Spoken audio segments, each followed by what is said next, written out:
स्वागत है आपका बीपीएससी टीआरई 4 क्लास में। आज के इस क्लास में हम लेकर के आए हैं इंडियन पॉलिटी से क्लास, जिसमें हम लोग संसद और राष्ट्रपति से संबंधित जो महत्वपूर्ण प्रश्न बार बार पूछे जाते हैं उसको एक एक करके अभी देखते हैं। सवाल आया है हमारे स्क्रीन पर कि भारतीय संसद बनती है। जी हाँ, भारतीय संसद जो है वह किसके किसके ये से मिलकर के बनती है। तो जब आप पढ़िएगा कि भारत जो है वह एक राज्यों का संघ है, यहाँ की जो संसद है वह किससे बनती है। फिर तो यहाँ की संसद में हम सभी जानते हैं कि प्रत्येक 5 वर्ष पर लोकसभा का चुनाव होता है। तो क्या संसद केवल लोकसभा से चलती है या फिर लोकसभा के अतिरिक्त जो एक ऊपरी सदन है जिसको राज्यसभा के नाम से जानते हैं, तो लोकसभा और राज्यसभा दोनों मिलकर के संसद बनती है या फिर इसके अतिरिक्त संसद का कोई और अंग है। तो दोस्तों, भारतीय संविधान के अनुच्छेद 79 के तहत याद रखिएगा, हम एकदम डिटेल्स में आपको बताते चलेंगे ताकि यह सारा जो है आपको याद होता चले। तो भारतीय संविधान के अनुच्छेद 79 के तहत जो है इस बात का वर्णन किया गया है कि भारत की जो संसद है वह उसके 3 अंग है, यानी 3 चीज मिलकर के, जैसे लोकसभा, राज्यसभा और फिर राष्ट्रपति, ये तीनों मिलकर के संसद का निर्माण करते हैं, यानी ऑप्शन डी करेक्ट आंसर है। दोस्तों, हम अभी तीनों को जानेंगे डिटेल्स में कि लोकसभा, राज्यसभा और राष्ट्रपति क्या क्राइटेरिया है और क्या क्या इसकी विशेषताएं हैं। इतना तो हम सभी जानते हैं कि लोकसभा के जो है वो जो सदस्य होते हैं उसको डायरेक्ट जनता, भारत की जनता, संपूर्ण भारत की जनता जो है लोकसभा के सदस्यों का डायरेक्ट निर्वाचन करके भेजती है। राज्यसभा की जो सदस्य होते हैं इसको जो है जनता नहीं चुनती है बल्कि जनता के द्वारा चुने हुए प्रतिनिधि चुनते हैं। जैसे हर एक राज्य में जो जनता विधायक चुनती है, फिर वो विधायक जो है वो राज्यसभा के सदस्य चुनते हैं। और राष्ट्रपति का जो चुनाव होता है उसको लोकसभा, राज्यसभा और राज्य की विधानसभा के सदस्य मिलकर के राष्ट्रपति चुनते हैं। तो ये तीनों मिलकर के संसद का अंग बनते हैं, लोकसभा, राज्यसभा और राष्ट्रपति, जिसमें लोकसभा को निचला सदन और राज्यसभा को ऊपरी सदन कहा जाता है। आइए हम डिटेल्स में सबके बारे में जानेंगे। आपसे रिक्वेस्ट है कि अगर आप चैनल पर नए हैं तो चैनल को सब्सक्राइब कर लीजिएगा। साथ ही साथ अगर आपको यह क्लास अच्छा लगेगा तो इस क्लास को अपना एक लाइक देते हुए दोस्तों के बीच भी शेयर कीजिएगा। सवाल है कि भारत की संघीय व्यवस्थापिका को किस नाम से जाना जाता है। तो हम अभी उसी बात कर रहे हैं कि जो संघीय व्यवस्थापिका है, चूंकि सरकार के 3 अंग होते हैं, इसको एक को हम लोग लेजिस्लेचर यानी विधायिका कहते हैं, दूसरे को एग्जीक्यूटिव यानी कार्यपालिका कहते हैं और तीसरे को जुडिशियरी न्यायपालिका कहते हैं। तीनों के बीच शक्ति का बंटवारा हो चुका है। हम सबको डिटेल्स में इंडियन पॉलिटी के क्लास में पढ़ेंगे। तो यहाँ पर जो है व्यवस्थापिका को संसद के नाम से जानते हैं, जिसमें लोकसभा, राज्यसभा और राष्ट्रपति आते हैं। हम लोकसभा के बारे में डिटेल्स में जान लेते हैं। तो संपूर्ण भारत में लोकसभा के लिए जो है 543 सीटों पर चुनाव होता है। संपूर्ण भारत में लोकसभा के लिए कितने सीटों पर चुनाव होता है? 543 सीटों पर चुनाव होता है, जिसमें बिहार में लोकसभा के सीटों की संख्या 40 है। कितना है? बिहार में लोकसभा के सीटों की संख्या 40 है, 40 है। ये 2026 तक रहेगा। 26 में नया परिसीमन होना है जिसमें जो है सीटों की संख्या बढ़ेगी, क्योंकि यह जो सीट है वो आबादी के हिसाब से है। तो 1973 में ही सीटों का जो है परिसीमन हुआ था, उसके पश्चात अब तक नहीं हुआ है, फिर 2026 में होगा। तो इस 50 साल में जो है बहुत अधिक आबादी बढ़ गई है, तो सीटों की संख्या भी बढ़ेगी। अभी फिलहाल जो है वर्तमान जो लास्ट 2024 में लोकसभा का निर्वाचन हुआ है उसमें कितने हैं सदस्यों की संख्या? 543 है। बिहार से 40 सदस्य निर्वाचित होकर के जाते हैं।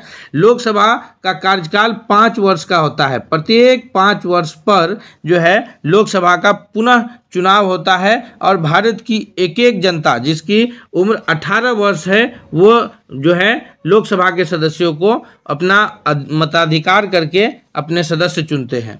तो लोकसभा का कार्यकाल कितने दिनों का है? 5 वर्ष का। दूसरा जानिए कि लोकसभा का सदस्य जो है जो बनना चाहेगा उसकी न्यूनतम उम्र 25 वर्ष होनी चाहिए। कितनी होनी चाहिए? तो लोकसभा का सदस्य बनने के लिए न्यूनतम उम्र 25 वर्ष होना चाहिए। कोई शैक्षणिक योग्यता की आवश्यकता नहीं है, वो न्यूनतम उम्र है। अधिकतम उम्र की भी कोई सीमा नहीं है, वो किसी भी उम्र तक सदस्य बन सकता है। तो ये लोकसभा जिसको जनता डायरेक्ट चुनती है, ये प्रतिनिधि सभा के रूप में भी जाना जाता है। कुल सदस्य कितने हैं? 543। पहले लोकसभा में 2 सदस्यों को राष्ट्रपति के द्वारा मनोनीत किया जाता था, जिसको एंग्लो इंडियन समुदाय के होते थे, यानी जिसमें माता पिता में से कोई एक भारतीय और कोई एक इंग्लैंड के होते थे, एंग्लो इंडियन। लेकिन अब उसको जो है अमेंडमेंट के द्वारा, यानी भारतीय संविधान में संशोधन करके उस 2 सदस्यों की जो मनोनीत की जाती थी उस परंपरा को बंद कर दिया गया है। अब आइए राज्यसभा को जानते हैं। तो राज्यसभा जो है यह ऊपरी हाउस है, संसद का अपर हाउस है। इसके सदस्य जो है डायरेक्ट चुनाव नहीं होते हैं। इसकी मैक्सिमम संख्या जो है तो 250, लेकिन जो निर्वाचन होता है उसमें से 245 सीटों पर इसका निर्वाचन होता है। कितने सीटों पर निर्वाचन होता है? तो यहाँ जो निर्वाचन होता है राज्यसभा का पूरे भारत में 245 सीटों पर होता है। उसमें भी याद रखिएगा आप कि जो है 245 सीटों में से 238 सीटों पर राज्यों से चुन करके आते हैं और 12 सीटों पर जो है राष्ट्रपति महोदय के द्वारा जो विभिन्न क्षेत्र में उत्कृष्ट यानी सबसे बेहतर प्रदर्शन करते हैं, चाहे वो खेल में हो या फिर कला में हो या फिर साहित्य में हो यानी लेखक में हो, तो इन सब से जो उत्कृष्ट प्रदर्शन करते हैं वैसे 12 सदस्यों को राष्ट्रपति मनोनीत करते हैं राज्यसभा के सदस्य के रूप में। और ये 238 अलग अलग राज्यों से चुन करके आते हैं अपर हाउस के लिए, जिसमें बिहार में राज्यसभा के सदस्यों की संख्या 16 है। याद रखिएगा, बिहार में लोकसभा के सदस्यों की संख्या 40 है और राज्यसभा के सदस्यों की संख्या 16 है। राज्यसभा को डायरेक्ट जनता नहीं चुनती है। बिहार या जो भी राज्य है वहाँ जो विधानसभा का चुनाव होता है, जो मुख्यमंत्री एमएलए होते हैं, विधायक होते हैं, वो विधायक साहब मिल करके जो है राज्यसभा के सदस्यों को चुनते हैं। अगले प्रश्न की ओर बढ़ते हैं हम लोग। नेक्स्ट सवाल है कि निम्नलिखित कथनों में से कौन सा कथन सही है? जी हाँ दोस्तों, लोकसभा भारतीय जनता की प्रतिनिधि सभा है, राज्यसभा संसद का उच्च सदन है और राज्यसभा राज्यों का प्रतिनिधित्व करता है। तो यहाँ पर जब आप इस सवाल को पढ़िएगा तो यहाँ पर लोकसभा भारतीय जनता की प्रतिनिधि सभा है, यानी यहाँ पर जो लोकसभा के सदस्य हैं जनता डायरेक्ट चुन करके भेजती है, इसलिए उसको प्रतिनिधि सभा कहते हैं। सही है। राज्यसभा संसद का उच्च सदन है, यह भी सही है। और फिर जो है राज्यसभा राज्यों का प्रतिनिधित्व करते हैं, प्रत्येक राज्य की विधायक जो है राज्यसभा के सदस्यों को चुन के भेजते हैं, तो यह भी सही है। अर्थात दोस्तों इसका ऑप्शन डी करेक्ट आंसर है कि उपर्युक्त सभी इसमें सही है। नेक्स्ट सवाल की ओर बढ़ते हैं हम लोग। सवाल अगला है हमारे स्क्रीन पर कि लोकसभा और राज्यसभा की कुछ विशेषताओं को आइए जान लेते हैं। तो लोकसभा के सदस्य जनता द्वारा सीधे चुने जाते हैं। कुल सदस्यों की अधिकतम संख्या जो है 552 है, लेकिन निर्वाचित कितने होते हैं? 543 सदस्यों का निर्वाचन होता है। लोकसभा के लिए कुल सदस्य कितने हैं? 552। निर्वाचित कितने होते हैं? 543। लोकसभा का कार्यकाल 5 वर्ष का होता है। प्रत्येक 5 वर्ष पर लोकसभा का विघटन हो जाता है। सरकार लोकसभा में बहुमत पर निर्भर करती है, यानी कि लोकसभा में 543 से अधिक में के आधे से अधिक बहुमत किसे कहेंगे? आधे से अधिक, यानी लगभग 272। तो 272 लोकसभा के सदस्य, राज्यसभा के नहीं, लोकसभा के 272 एमपी मेंबर ऑफ पार्लियामेंट जिनको सपोर्ट करेंगे वो देश का प्रधानमंत्री होंगे। जैसे अभी जो है लोकसभा के सदस्य जो है नरेंद्र मोदी जी को सपोर्ट करते हैं 272 से अधिक, तो वो प्रधानमंत्री है। कल जो है उन पार्टी के हो या किसी भी पार्टी के अन्य लोग हों जिसको जो है आधे से अधिक एमपी लोकसभा के सदस्य सपोर्ट करेंगे, वो देश के प्रधानमंत्री नियुक्त होंगे। आगे है कि लोकसभा में वित्त विधेयक केवल यहीं प्रस्तुत किए जाते हैं, यानी जो वित्त से संबंधित, पैसे से संबंधित जो विधेयक होते हैं वो केवल लोकसभा में ही प्रस्तुत किए जाते हैं। और लोकसभा के अध्यक्ष को स्पीकर कहा जाता है। अभी जो वर्तमान में लोकसभा के अध्यक्ष हैं वह कौन है? तो वह है ओम बिरला। पिछले लोकसभा में भी वही थे। ओम बिरला जो है अभी लोकसभा के अध्यक्ष हैं, जो सामने जो है लोकसभा के अध्यक्ष जो होते हैं सामने बैठते हैं, और उनके दाहिने तरफ जो है सत्ता पक्ष के लोग बैठते हैं और बाएं तरफ जो है विपक्ष के लोग बैठते हैं। ये हम उसको भी देख के समझेंगे। और राज्यसभा की अगर हम लोग बात करें तो राज्यसभा के सदस्य सीधे जनता द्वारा नहीं बल्कि राज्य की विधानसभाओं के चुने हुए अप्रत्यक्ष जनता द्वारा चुनते हैं। यानी हम अभी पिछले प्रश्न में ही बताए हैं कि राज्यसभा के सदस्य को जनता डायरेक्ट नहीं चुनती है, विधानसभा के लिए जो विधायक जनता चुनती है वही विधायक जो है लोकसभा राज्यसभा के सदस्यों को चुनते हैं। अगला है कि राज्यसभा के अधिकतम सदस्यों की संख्या 12 हो सकती है और 250 हो सकती है, और राष्ट्रपति 12 सदस्य मनोनीत करते हैं, जो हम आपको पीछे बता चुके हैं। आगे है कि राज्यसभा एक अस्थायी सदन है। जी हाँ, राज्यसभा का जो कार्यकाल होता है वो 6 वर्ष का होता है। याद रखिएगा, राज्यसभा के लिए जो सदस्य चुन करके जाते हैं उनका कार्यकाल कितने दिनों का होता है? 6 वर्ष का होता है। और प्रत्येक 2 वर्ष पर जो है 1/3 सदस्य, प्रत्येक 2 वर्ष पर 1/3 सदस्य की जो है वो मतलब उम्र 6 वर्ष का कार्यकाल उसका पूरा होता है और 1/3 सदस्यों के लिए निर्वाचित होता है। इस प्रकार जो है 2-2 वर्ष पर राज्यसभा का चुनाव होता रहता है, लेकिन राज्यसभा कभी लोकसभा की तरह पूरी तरह भंग नहीं होती है। उसके कुछ सदस्य परमानेंट बने रहते हैं, इसलिए उसको अस्थायी सदन कहा जाता है। राज्यसभा का जो अध्यक्ष होता है वो भारत के उपराष्ट्रपति होते हैं। जो भी भारत के उपराष्ट्रपति के पद पर रहेंगे वो राज्यसभा के अध्यक्ष होंगे। ये आगे है कि राज्यसभा में वित्त विधेयक को रोका नहीं जा सकता, सुझाव दिया जा सकता है। देखिए, लोकसभा की तस्वीर हम आपको अंदर से दिखाते हैं। सामने जो है यहाँ आसन जिसको कहा जाता है, जिस पर जो है स्पीकर महोदय बैठते हैं। अब सामने कौन बैठते हैं? स्पीकर बैठते हैं, जिनको हम लोग लोकसभा अध्यक्ष कहते हैं। इनके दाहिने तरफ इधर सत्ता पक्ष के लोग रहते हैं, यानी जिनको 272 प्लस लोकसभा सदस्यों की जो है इनको 272 प्लस लोकसभा सदस्यों की बहुमत प्राप्त होती है। इधर बाएं तरफ जो है विपक्ष के लोग रहते हैं, जिनको 272 से कम लोग रहते हैं इधर, क्योंकि जब भी 272 से ज़्यादा लोग होंगे तो वो दाहिनी तरफ से बैठना शुरू करेंगे। मान लीजिए कि 300-400 लोग हैं, अगर एक ही को 543 में से 400 सत्ता पक्ष में है तो वो यहाँ तक भले बैठें, लेकिन जो है वो दाहिनी तरफ से बैठना शुरू करेंगे और जहाँ तक उनको जगह मिल पाएगी मिलेगी। और फिर उधर सबसे बाईं तरफ से जो है विपक्ष के लोग बैठते हैं। ये लोकसभा का ये चलता है। और सामने जो है यहाँ अध्यक्ष महोदय बैठते हैं, जिनको जो है लोकसभा में स्पीकर कहा जाता है। आगे है, ये जो अध्यक्ष होते हैं वो इन्हीं लोकसभा सदस्य 543 में से कोई एक को जो है वही उन्हीं सदस्यों के द्वारा वही 543 लोग मिल करके किसी एक को अपने में से जो है लोकसभा का अध्यक्ष चुनते हैं और फिर वो 5 साल तक जो है पूरे सदन की कार्यवाही को संभालते हैं।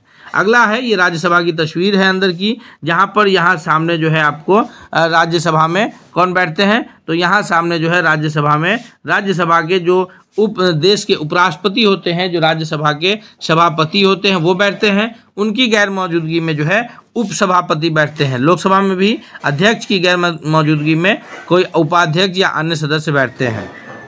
इनके दाहिने तरफ जो है यह सत्ता पक्ष के लोग रहते हैं और बाईं तरफ जनरली जो है विपक्ष के लोग रहते हैं। लेकिन इसमें जो है किसी प्रकार का ये नहीं है कि इसमें बहुमत होना चाहिए। बहुमत सिर्फ लोकसभा के बहुमत से सरकार चलती है। यहाँ जो 245 है तो 245 में अगर जो है सिर्फ विधेयक पास करने के लिए बहुमत को गिना जाता है, बाकी सरकार को बने रहने के लिए यहाँ बहुमत की आवश्यकता नहीं होती है। अगले प्रश्न की ओर बढ़ते हैं। चौथा नंबर प्रश्न है हमारे स्क्रीन पर कि साधारण विधेयक से संबंधित गतिरोध को दूर करने के लिए संसद के दोनों सदनों की बैठक कौन बुलाता है?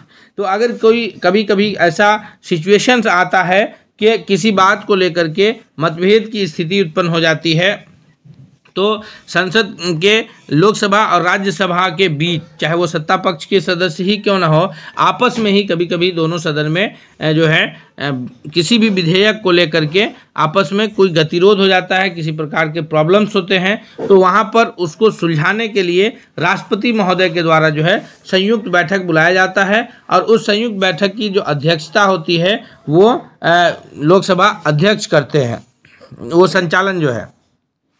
अगला है कि भारत के में संसद के दोनों सदनों की संयुक्त बैठक किसके लिए आयोजित हो। सभी प्रश्नों को पूरे डिटेल्स में आपको कवर करते चलेंगे। सवाल है कि भारत में संसद के दोनों सदनों की संयुक्त बैठकें किस लिए आयोजित की जाती है। तो दोनों सदन जो लोकसभा और राज्यसभा का अभी हम आपको तस्वीर के द्वारा समझाए हैं, इन दोनों सदनों की जो संयुक्त बैठक है वह किसी भी ये के लिए जो है विधेयक जिस पर विचार करने के लिए, उसे पारित करने के लिए जिस पर दोनों में मतभेद हो, यानी अभी हम बताएं आपको कि लोकसभा और राज्यसभा के सदस्यों में आपस में अगर किसी बात पर मतभेद हो जाता है तो वैसी सिचुएशन में उस मतभेद को दूर करने के लिए संयुक्त बैठक बुलाई जाती है कि लोकसभा और राज्यसभा के सदस्य एक ही हॉल में बैठते हैं और वहाँ जो है वो उस मैटर को लेकर के उस पर विचार करते हैं, फिर उस विधेयक को पारित करते हैं।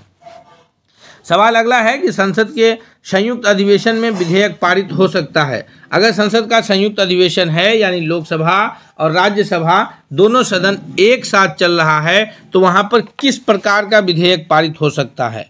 तो वहाँ पर जो विधेयक पारित होगा, कोई भी सामान्य विधेयक पारित हो सकता है और उसमें जो है पारित होने के लिए दोनों सदन के जितने सदस्य उपस्थित होंगे उसके मतदाता सदस्यों के सामान्य बहुमत से, यानी आधा से ज़्यादा लोग जिसको सपोर्ट करेगा वो पारित हो जाएंगे। सत्ता पक्ष में जितना लोग वोट करे और फिर जितना लोग विपक्ष में, अगर आधा से अधिक लोग सत्ता पक्ष को विधेयक के फेवर में वोट करते तो वो विधेयक पास होगा और आधा से कम लोग ज़्यादा लोग अगर विधेयक के अगेंस्ट वोट कर देते हैं कि नहीं ये विधेयक पास नहीं होना चाहिए तो वो विधेयक फिर वहाँ पर गिर जाता है। तो ऑप्शन सी हो जाएगा कि दोनों सदन के कुल उपस्थित तथा मतदाता सदस्यों के सामान्य बहुमत के द्वारा जो है यह पारित किया जाता है। सवाल अगला है कि संसद की कार्यवाही सूची में प्रथम विषय है। संसद की कार्यवाही सूची में जो प्रथम विषय होता है, सुबह सुबह जब संसद शुरू होता है तो वहाँ पर कार्यवाही में सबसे पहला विषय होता है वो प्रश्नकाल का समय रहता है। ऑप्शन बी करेक्ट आंसर है। जी हाँ, सुबह 11 बजे से लेकर के यह 1 घंटा का समय रहता है। 60 मिनट कहिए या 1 घंटा कहिए, तो 60 मिनट में प्रश्न काल रहता है जिसमें अलग अलग प्रकार के प्रश्न होते हैं। जैसे तारांकित प्रश्न है जिसको जो है जिस प्रश्न अलग अलग सदस्य, चाहे वो किसी भी क्षेत्र के सदस्य हों, सत्ता पक्ष और विपक्ष मतलब नहीं है, वो प्रश्न काल जो 1 घंटा चलता है उसमें सत्ता पक्ष के सदस्य भी सवाल करते हैं अपने क्षेत्र को लेकर के, विपक्ष के सदस्य भी करते हैं। तो इस तारांकित प्रश्न में जो संबंधित मंत्री होते हैं वो उनका मौखिक जवाब देते हैं। दूसरा अतारांकित प्रश्न होता है। अतारांकित प्रश्न में जो है वो जो सवाल किया जाता है सदस्य के द्वारा, लोकसभा के जिस भी क्षेत्र के सदस्य सवाल करेंगे तो उसका जो है जो संबंधित मंत्री होते हैं वो लिखित में जवाब देते हैं। और तीसरा होता है जो लघु सूचना जिसको कहते हैं, तो ये तीसरे टाइप के प्रश्न है। इस लघु सूचना में जो है सार्वजनिक महत्व का जो तत्कालीन मुद्दा चल रहा होता है देश में, जैसे मिसाल के तौर पर अगर अभी संसद चलता है तो अभी 12 राज्यों में SIR यानी स्पेशल इंटेंसिव रिवीजन चल रहा है जिसको विशेष गहन पुनरीक्षण कहते हैं। बिहार के पश्चात अभी देश के कुल 12 राज्यों में यह चल रहा है। तो अभी ये तत्कालीन मुद्दा है, तो इस पर भी अलग अलग जो जिन 12 राज्यों में चल रहे हैं उसके सदस्य जो है सवाल पूछ सकते हैं और ये तत्कालीन मुद्दा है, ये इस पर जो है लघु सूचना के ये प्रश्न है। तो ये 3 टाइप के प्रश्न चलते हैं और इसका समय 1 घंटा का रहता है जो प्रश्न काल के नाम से जाना जाता है। और इस 1 घंटा के बाद फिर अगले दिन की कार्यवाही में यह प्रश्न काल चलता है। अगला है कि संसद के किसी सदस्य की सदस्यता तब समाप्त समझी जाती है जब बिना सदन को सूचित किए वो अनुपस्थित रहता है। तो संसद के किसी भी सदस्य की सदस्यता को समाप्त किया जा सकता है अगर वह सदस्य बिना सूचना दिए, कितना, बिना सूचना दिए 60 दिन तक अगर वह एब्सेंट है तो फिर उसकी सदस्यता को समाप्त किया जा सकता है। अगर सूचना देता है तो फिर उसकी सदस्यता बहाल रहती है। या इसका जो जिक्र है वो भारतीय संविधान के अनुच्छेद 101, कहाँ जिक्र है, अनुच्छेद 101 के चौथे भाग में इसका जिक्र किया गया है। अनुच्छेद 101 के चौथे भाग में इसका जिक्र किया गया है। नेक्स्ट सवाल की ओर बढ़ते हैं। सवाल है कि निम्न विधेयकों में से किसका एक भारतीय संसद के दोनों सदनों द्वारा अलग अलग विशेष बहुमत से पारित होना आवश्यक है। जी हाँ दोस्तों, सवाल को समझिएगा कि निम्न विधेयकों में से, विधेयक जो बिल पास होता है संसद में उसको विधेयक कहते हैं और जब वह पास हो जाता है तो फिर वो एक्ट हो जाता है, कानून कहते हैं। तो निम्न विधेयकों में से किसका एक भारतीय संसद के दोनों सदन यानी लोकसभा और राज्यसभा द्वारा अलग अलग विशेष बहुमत से पारित होना आवश्यक है?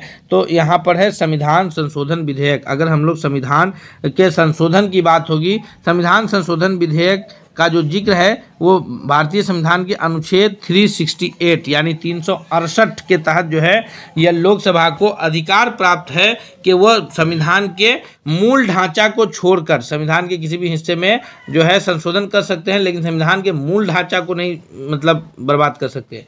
मूल ढांचा से अर्थ ये है कि अगर जो भारत की संविधान है लोकतंत्रात्मक गणराज्य है, समाजवादी है, पंथ निरपेक्ष है, तो ऐसा नहीं कि संशोधन करके लोकतंत्र को खत्म कर दिया जाएगा, संशोधन करके धर्मनिरपेक्षता खत्म कर दिया जाएगा, संशोधन करके समाजवाद को खत्म कर दिया जाएगा। ये मूल ढांचा को नहीं बदला जा सकता है, लेकिन जो है उसमें जो अन्य जरूरत है उसको जो है संशोधन किया जा सकता है और यह अधिकार है अनुच्छेद 368 के तहत। इसमें दो तरह के बहुमत से होते हैं, एक तो सामान्य बहुमत होता है जिसमें आधे से अधिक लोग जो है वोट करते हैं, दूसरा 2/3 बहुमत से भी जो है कुछ ऐसे भी ये रहते हैं जिसको 2/3 बहुमत से यानी कुल उपस्थित सदस्यों में से 2/3 लोग अगर विधेयक के पक्ष में रहेंगे तभी जाकर के वो संशोधन पास होगा, अन्यथा जो है वो संशोधन पास नहीं हो पाएगा।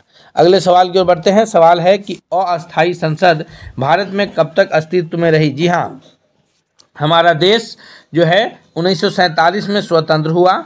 15 अगस्त 1947 की तिथि आप सभी को याद रहती है, और जो है उससे पहले भी आप याद करते होइएगा कि 1946 में पंडित जवाहरलाल नेहरू के नेतृत्व में अंतरिम सरकार का गठन हो गया था और 1946 से ही यानी 9 दिसंबर 1946 से ही भारतीय संविधान निर्माण का कार्य भी शुरू हो गया था। जो हम आपको अभी पिछला एक क्लास स्पेशल क्लास रखे थे संविधान दिवस पर, उसमें बताए हैं कि 26 नवंबर 1949 तक संविधान निर्माण का कार्य चलता है और फिर 26 जनवरी 1950 को संविधान को लागू कर दिया जाता है। अब इन सारा डेटा हम क्यों आपको बता रहे हैं, क्योंकि इस प्रश्न में का आपको उत्तर थोड़ा सा बारीकी से देना है। कह रहा है कि अस्थायी संसद कब तक अस्तित्व में रही? तो 1946 में जो सरकार का गठन हुआ पंडित जवाहरलाल नेहरू के नेतृत्व में, समझिए तो वह सरकार 1947 में देश स्वतंत्र होने के पश्चात भी लगभग वही सरकार चलती रही और संविधान सभा ने जो संविधान निर्माण किया 26 नवंबर 1949 में संविधान निर्माण का कार्य जब पूरा कर लिया, फिर जो अंतिम बैठक की संविधान लागू करने से पहले 24 जनवरी 1950 को जब अंतिम बैठक की, उसमें डॉक्टर राजेंद्र प्रसाद को उन्हीं संविधान सभा के सदस्यों ने देश का राष्ट्रपति चुन लिया। उसके बाद जो है वो कार्यवाही संसद की चलती रही पहले की भांति, और कब तक चली है? 17 अप्रैल 1952 तक। 1952 में पहली बार लोकसभा का चुनाव हुआ था संपूर्ण देश में, और फिर जो है जब लोकसभा का चुनाव संपूर्ण देश में हुआ, फिर से पंडित जवाहरलाल नेहरू जो है प्रधानमंत्री बने, तो फिर वहाँ से हम कह सकते हैं कि अस्थायी संसद की बात हो गई। उससे पहले अस्थायी संसद है। तो दोस्तों यहाँ पर बहुत सारा कंट्राडिक्शन रहता है। लोग ये कहते हैं कि अगर नेहरू जी की जगह सरदार पटेल देश के प्रधानमंत्री बनते तो ऐसे होता, या फिर जनता का मूड था कि सरदार पटेल देश के प्रधानमंत्री बने लेकिन नेहरू जी जो है छल कपट किए। तो दोस्तों यहाँ पर आपको टीका टिप्पणी से बिल्कुल बचना है। क्यों बचना है? क्योंकि पहली बार लोकसभा चुनाव 1952 में हुआ है और सरदार पटेल साहब की जो मृत्यु है वो 1950 में हो चुकी थी, अर्थात वो पहली लोकसभा चुनाव से पहले हो चुकी थी उनकी मृत्यु। तो फिर जनता का क्या मूड था, ये बात अलग हो जाती है। दूसरी बात कि अंतरिम सरकार 1946 में गठित हुई तो वो पंडित जवाहरलाल नेहरू के नेतृत्व में क्यों हुई? क्योंकि उस वक्त भारतीय राष्ट्रीय कांग्रेस के अध्यक्ष पंडित जवाहरलाल नेहरू थे। अगले सवाल की ओर हम लोग बढ़ते हैं इस कंट्राडिक्शन में पड़े बिना। सवाल अगला है कि भारत में कार्यपालिका का अध्यक्ष कौन होता है? जी हाँ दोस्तों, तो भारत में कार्यपालिका का अध्यक्ष जो है वर्तमान राष्ट्रपति होते हैं। जो भी राष्ट्रपति पद पर रहते हैं वो कार्यपालिका के अध्यक्ष होते हैं। अभी श्रीमती द्रौपदी मुर्मू जी हैं जो अभी पूरे भारत की एग्जीक्यूटिव कार्यपालिका, जो कार्यपालिका के अंतर्गत DM, SP, SDM, BDO, CO यानी एक एक जो सदस्य हैं जो कार्य करते हैं, जिनको हम सामान्य भाषा में ऑफिसर्स कह सकते हैं, तो वो सारे ऑफिसर्स जो है कार्यपालिका के सदस्य हैं। और उन सबका जो पूरे देश में अध्यक्ष है वो श्रीमती द्रौपदी मुर्मू है वर्तमान में, क्योंकि वो भारत की राष्ट्रपति महोदया है। सवाल अगला है कि भारत के राष्ट्रपति के लिए आवश्यक योग्यता क्या है। तो दोस्तों, भारत का राष्ट्रपति होने के लिए जो योग्यता है इसका वर्णन भारतीय संविधान के अनुच्छेद 58 में किया गया है। कहाँ किया गया है? भारतीय संविधान के अनुच्छेद 58 में राष्ट्रपति की योग्यता निर्धारित की गई है। पहला योग्यता है कि वो भारत का नागरिक होना चाहिए। किसी विदेशी लोग को हम लोग अपना राष्ट्रपति नियुक्त नहीं कर सकते हैं। वह भारत का नागरिक हो, उनकी आयु 35 वर्ष से अधिक हो, न्यूनतम आयु। यहाँ जो बात हो रही है वो न्यूनतम आयु की हो रही है, अधिकतम कितनी भी हो सकती है। लोकसभा या राज्यसभा, उसमें लोकसभा के सदस्य के लिए निर्धारित सभी योग्यताएं हों, यानी वो संसद के किसी भी सदन का सदस्य बनने लायक हो, लेकिन वो सदन का सदस्य नहीं होना चाहिए। अगर संसद के किसी सदन का सदस्य होंगे और राष्ट्रपति के लिए उनके नाम पर चर्चा होगी तो पहले उनको सदन की सदस्यता से इस्तीफा देना होगा, फिर जाकर के वो राष्ट्रपति पद के लिए नॉमिनेशन करेंगे। अर्थात ऑप्शन डी करेक्ट आंसर होगा कि आवश्यक योग्यता नहीं है पूछा जा रहा है तो संसद के किसी सदन के सदस्य वो नहीं होंगे। सवाल अगला है कि राष्ट्रपति के चुनाव के लिए प्रस्तावक एवं अनुमोदकों की कम से कम कितनी संख्या होनी चाहिए। तो याद रखिएगा, ये बहुत अहम सवाल है कि देश का, हम कहते हैं कि कोई भी आदमी प्रधानमंत्री बन सकता है, क्योंकि उसको जो है 272 MP जिसको भी सपोर्ट कर देंगे वो प्रधानमंत्री हो सकते हैं, लेकिन राष्ट्रपति का चुनाव लड़ना उससे ज़्यादा मुश्किल है। क्यों? क्योंकि राष्ट्रपति का चुनाव लड़ने के लिए 50 प्रस्तावक और 50 अनुमोदक की आवश्यकता होती है, और वो प्रस्तावक और अनुमोदक वही हो सकते हैं जो संसद के किसी सदन के सदस्य होंगे। यानी 100 MP प्रस्तावक और अनुमोदक के लिए चाहिए। जीतने के लिए, समझिए, नॉमिनेशन फाइल करने के लिए यहाँ 100 संसद के सदस्यों की आवश्यकता हो रही है। तो जिसको संसद के 100 सदस्य जो है बनेंगे, जिनके प्रस्तावक और अनुमोदक, वही राष्ट्रपति का चुनाव लड़ सकता है। इसीलिए सत्ता पक्ष और विपक्ष के एक एक कैंडिडेट भारत में राष्ट्रपति के चुनाव में रहते हैं। यानी ऑप्शन यहाँ सी करेक्ट आंसर है। नेक्स्ट सवाल की ओर बढ़ते हैं हम लोग। सवाल है कि संविधान के उल्लंघन के लिए राष्ट्रपति के विरुद्ध महाभियोग कार्यवाही किससे शुरू किया जा सकता है। तो याद रखिएगा, जो भारतीय संविधान के अनुच्छेद 61 के तहत इस बात का जिक्र किया गया है। कितना है? अनुच्छेद 61 के तहत जो है इस बात पर चर्चा किया गया है कि अगर राष्ट्रपति देश विरोध में अगर कोई कार्य करते हैं, कोई भी राष्ट्रपति हो, अगर वो पद पर रहते हुए देश के विरोध में अगर कोई कार्य कर रहे हैं तो उनको संसद के सदस्यों के 2/3 बहुमत के द्वारा जो है उनको पद से हटाया जा सकता है। महाभियोग लाया जाएगा संसद के सदन में और उनके सदस्यों के 2/3 बहुमत से पास करा करके उनको उसके पद से हटाया जा सकता है। ऑप्शन यहाँ पर जो है 14 का सी हो जाएगा कि संसद के किसी भी सदन में महाभियोग की कार्रवाई शुरू की जा सकती है और 2/3 बहुमत से उसको पास कराना आवश्यक होगा। सवाल अगला है कि राष्ट्रपति पर महाभियोग की प्रक्रिया किस देश के संविधान से ली गई है। जी हाँ दोस्तों, हम अभी पीछे प्रश्न आपको बताए हैं कि ये अनुच्छेद 61 के तहत इसका जिक्र है और यह प्रक्रिया जो ली गई है यह अमेरिका के संविधान से ली गई है। ऑप्शन ए करेक्ट आंसर है। ऑप्शन ए करेक्ट आंसर है। नेक्स्ट सवाल है कि राष्ट्रपति को निम्नलिखित में से कौन से पद और गोपनीयता की शपथ दिलाता है। तो राष्ट्रपति को उनके पद और गोपनीयता की शपथ जो है वो दिलाया जाता है जो वर्तमान में देश के सर्वोच्च न्यायालय के जो मुख्य न्यायाधीश होते हैं वो दिलाते हैं। और इसका जिक्र जो है अनुच्छेद 60 में किया गया है कि जो भी देश के सर्वोच्च न्यायालय के जो CJI जिनको हम लोग कहते हैं, चीफ जस्टिस ऑफ इंडिया, अभी फिलहाल में CJI के पद पर सूर्यकांत जी को शपथ दिलाया गया है। तो CJI को शपथ राष्ट्रपति दिलाते हैं और राष्ट्रपति को शपथ जो है वो CJI यानी मुख्य न्यायाधीश दिलाते हैं। जो भी उस वक्त भारत के मुख्य न्यायाधीश होंगे वो राष्ट्रपति को शपथ दिलाएंगे।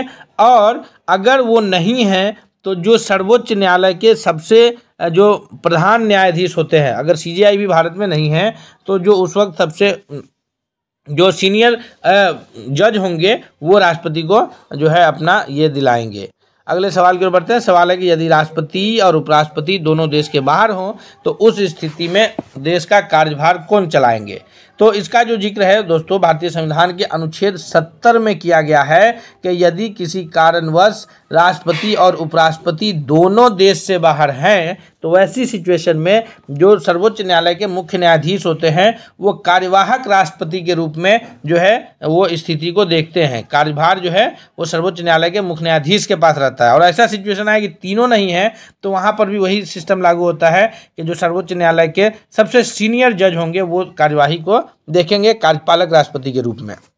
सवाल है कि दोस्तों हम सभी प्रश्नों को आपको पूरे डिटेल्स में बता रहे हैं, इसलिए हम आपसे फिर रिक्वेस्ट करते हैं कि यह क्लास जितना आपके लिए लाभकारी हो रहा है उतना आपके दोस्तों के लिए भी हो सकता है, उनके भी शेयर कीजिए। और अगला क्लास पाने के लिए अभी आप हमारे चैनल को सब्सक्राइब करते हुए बेल आइकन को दबाइए ताकि अगला हर अपडेट हर क्लास आपको सबसे पहले प्राप्त होता रहे। सवाल है कि भारत के राष्ट्रपति निर्वाचन होने से पूर्व निम्न में से कौन उपराष्ट्रपति नहीं थे? तो राधाकृष्णन, जाकिर हुसैन और बीबी गिरी ये सभी उपराष्ट्रपति रहे हैं। पहले राधाकृष्णन जो है ये तो देश के प्रथम उपराष्ट्रपति हुए हैं, तो यहाँ पर ज्ञानी जैल सिंह का नाम आता है, ऑप्शन डी करेक्ट आंसर है। नेक्स्ट सवाल है हमारे स्क्रीन, संविधान का कौन सा अनुच्छेद राष्ट्रपति के लिए पुनः निर्वाचन की योग्यताएं निर्धारित करता है? तो दोस्तों भारत का राष्ट्रपति बनने के लिए न्यूनतम जो उम्र सीमा है 35 है, अधिकतम की कोई संख्या नहीं है, तो यहाँ पर जो है 19 का ऑप्शन डी करेक्ट आंसर है कि अनुच्छेद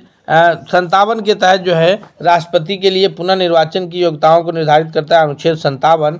और आज का इस क्लास का अंतिम प्रश्न है कि किसी भी अभियुक्ति की फांसी की सज़ा को बदलने के लिए का अधिकार किसे दिया गया है? तो किसी भी अभियुक्त को अगर फांसी की सज़ा दी गई है सुप्रीम कोर्ट के द्वारा तो उसको बदलना, रोकना या फिर उसे कम करने का जो अधिकार है यह अनुच्छेद 72 में इसका जिक्र है। अनुच्छेद कितना में जिक्र है? अनुच्छेद 72 में जिक्र है। और यह राष्ट्रपति को अधिकार दिया गया है कि वह किसी भी अभियुक्ति के फांसी की सज़ा को रोक सकता है, बदल सकता है या कम कर सकते हैं, लेकिन उसको जो है ये राष्ट्रपति के पास अधिकार है। और अनुच्छेद 161 के तहत जो है यह राज्यपाल को है कि वो माफ़ी को रोक नहीं सकता है, मतलब बदल सकता है या थोड़ा बहुत घटा सकता है, लेकिन ऐसा नहीं है कि उसको बिल्कुल जो है फांसी की सज़ा को रोक देगा। ये अधिकार राज्यपाल को नहीं है, लेकिन 161 के तहत जो है वो उसमें थोड़ा बहुत मतलब कम कर सकता है, घटा सकता है, ये राज्यपाल को है। लेकिन राष्ट्रपति है कि वो रोक सकते हैं, ख़त्म कर सकते हैं या फिर कम कर सकते हैं। दोस्तों इस तरह हम लोग अभी 20 महत्वपूर्ण प्रश्नों को कवर किए हैं जो आपके परीक्षा की दृष्टि से बहुत लाभकारी होगा। आइए हम लोग जो है मिलते हैं अगले सेट के साथ, तब तक के लिए बहुत बहुत धन्यवाद।